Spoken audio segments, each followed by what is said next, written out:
Trong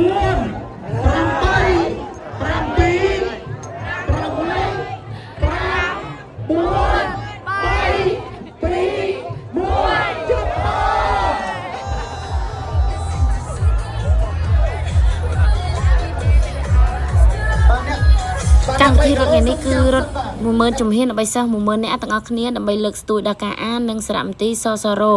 ដែលរៀបចំឡើងដោយអមរិតហើយមនុស្សចូលរួមច្រើនខ្លាំងៗមែនទែនអញ្ចឹងកុំភ្លេចមើលវីដេអូនេះផងណាគម្រោងថាងើបតាំងពីម៉ោង4ទាំងអស់គ្នាមានណាម៉ោង7:05បាត់និយាយថាពីស្លន់ទៀតហើយរៀបចំខ្លួនសឹងតែមិនទាន់ហ្មង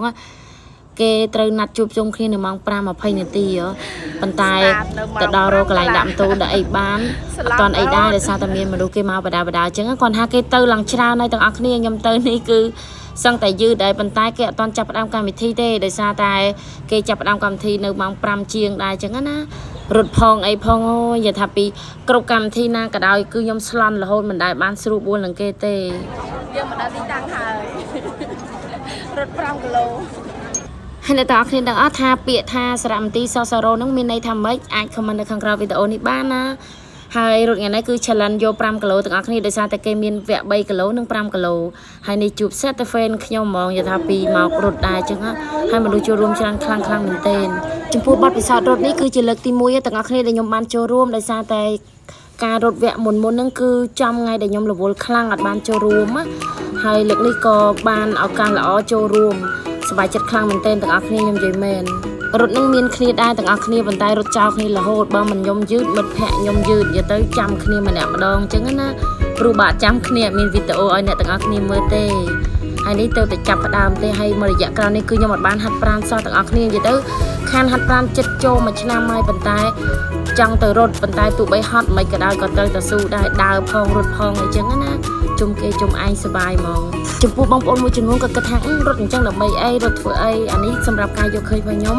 វាជាការចូលរួមទាំងអស់គ្នាមានថាបើសិនជាយើងចូលរួមបានកាន់តែច្រើនមានថាអាការលើកកម្ពស់ការលើកស្ទួយហ្នឹងគឺវាកាន់តែច្រើនឡើងតាមនឹងដែរអញ្ចឹងណាអញ្ចឹងខ្ញុំសប្បាយចិត្តខ្លាំងមែនទែន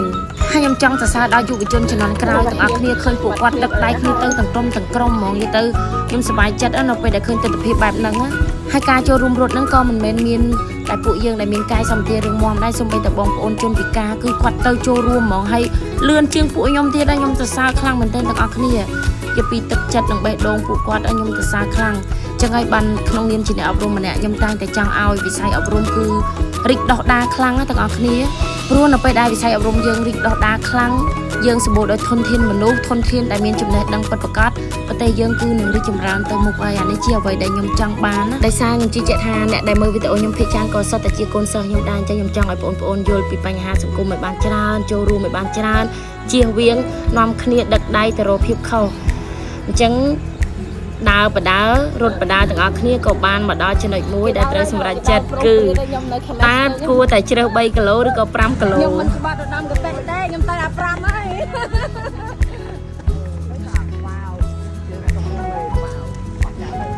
ខ្ញុំទៅ5យឺតឬលឿនក៏ត្រូវតែបញ្ចប់5គីឡូដែរទាំងអស់គ្នាមិនអាចឆក់បញ្ចប់ត្រឹម3គីឡូបានឡើយហើយរត់ថ្ងៃនេះគឺឆ្វែលមកក្រុងបាត់ដំបងមកទាំងអស់គ្នាតាំងពីដើមស្ពានថ្មចាស់រហូតមកដល់ស្ពានថ្មផ្លូវជាតិលេខ5ទាំងអស់គ្នាឆ្វែលមកជុំហ្មងហើយទេសភាពដងស្ទឹងសង្កែយើងស្អាតខ្លាំងមែនទែនខ្ញុំគិតថាខេត្តយើងបើសិនជានិយាយទៅកំពុងតែអភិវឌ្ឍឲ្យទាំងអស់គ្នាប៉ុន្តែ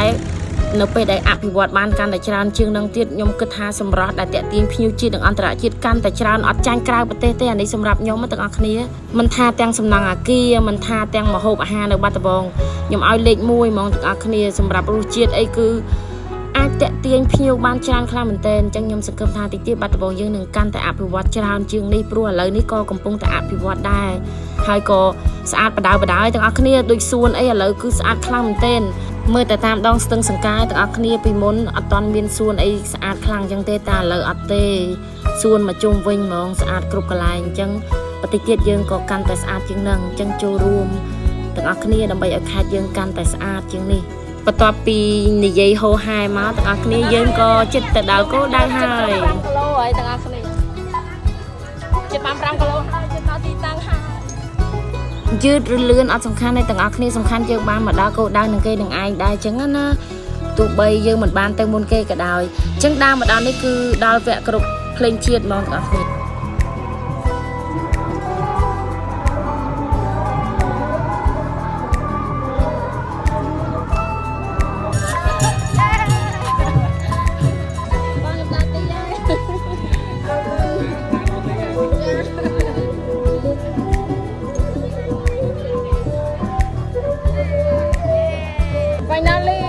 ខ្ញុំរត់បាន5គីឡូយេ